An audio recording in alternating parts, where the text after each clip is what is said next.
All right, let's talk about Charles's law.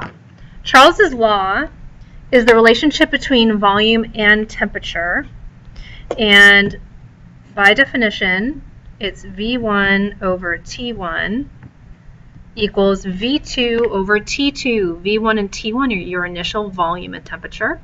V2 and T2 are your final volume and temperature. Your volume units need to match, and your temperature units must be in Kelvin. If you don't remember, degrees Celsius plus 273 equals Kelvin. And you absolutely have to put everything in Kelvin when using temperature in this chapter. Okay? Now, volume and temperature are directly related. That means volume is proportional to temperature. So if the temperature of a gas increases, the volume it occupies increases. If the temperature decreases, the volume occupied by a gas will also decrease. Okay? The two variables that are being held constant here are pressure and moles of gas, which is variable N. Okay? Since volume and temperature are directly related, if you were to graph volume and temperature, you would get a straight line. So anytime you graph two variables and you get a straight line, it is a direct relationship. Okay? Now, one way that they may explain this to you or ask a question related to Charles's law is they may ask you, like I know I did it on the worksheet, they might ask you what happens if you multiply variables together or if you divide variables together. Okay, so when they're talking about Charles's law, they may say volume over temperature is going to equal what? Well, if you take a volume and a corresponding temperature and you divide them out in a series of data points that you collected from a lab, they should be equal to a relatively constant number. So volume divided by temperature is going to equal some constant, and that constant is usually referred to as constant K. Okay? Like if you were doing this for Boyle's law, it would be P times V equals a constant K. All right? Okay, so what I'm going to do is show you how to use Charles's law in a couple of student exercises. So take a look at student exercise 4A. It says a sample of gas has a volume of 2.80 liters. So V1 is 2.80 liters at an unknown temperature. So T1 is question mark. We don't know what it is.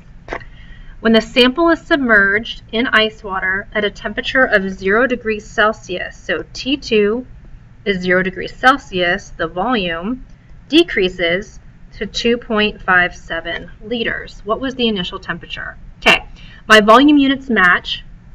My temperature units have got to be in Kelvin, so that means for T2 you have to add 273 to make it 273 Kelvin, because 0 plus 273 is 273 Kelvin. That means I'm solving for T1 in Kelvin. Okay, so V1, 2.80 liters divided by T1 equals V2, 2.57 liters over 273 Kelvin. And let me give you some advice. Even the best math students make mistakes here all the time. I see it every year. So what I want you to do is cross multiply when you're using Charles's law. Trust me, you may think that you're really, really good at manipulating equations. I see the same mistake all the time, okay? And everybody gets so frustrated because they keep making the same mistake. So just cross multiply. Save yourself the headache, okay?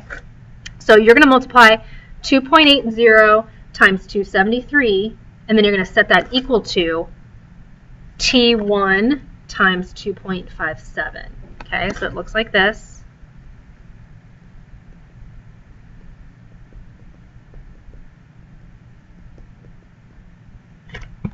All right, and in order to solve for T1, you want to divide both sides by 2.57 liters.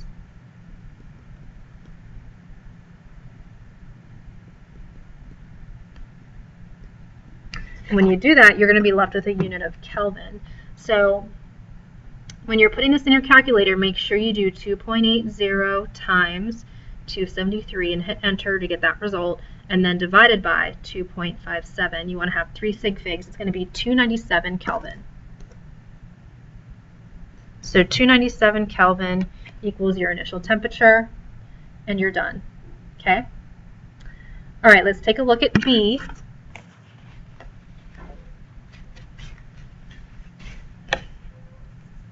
A bubble of air has a volume of 0.350 milliliters. So V1 equals 0.350 milliliters at 24.2 degrees Celsius. T1 is 24.2 degrees Celsius.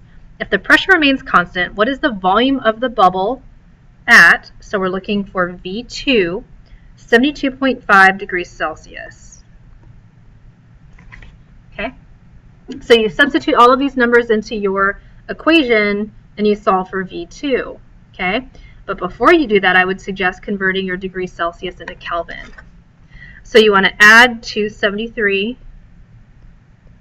to both.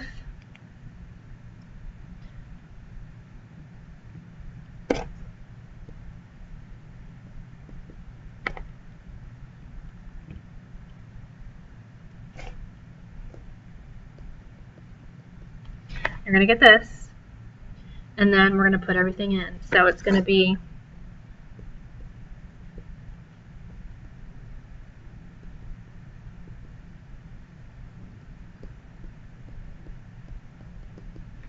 like this, and then you're going to cross multiply.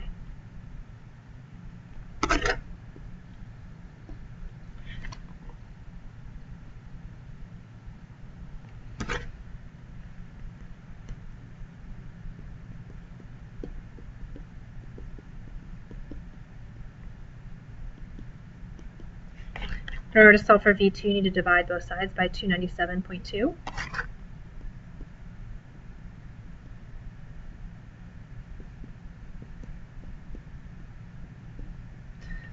Kelvin units are going to cancel, so it's going to be 0.350 times 345.5. Make sure you hit enter, and then divide by 297.2.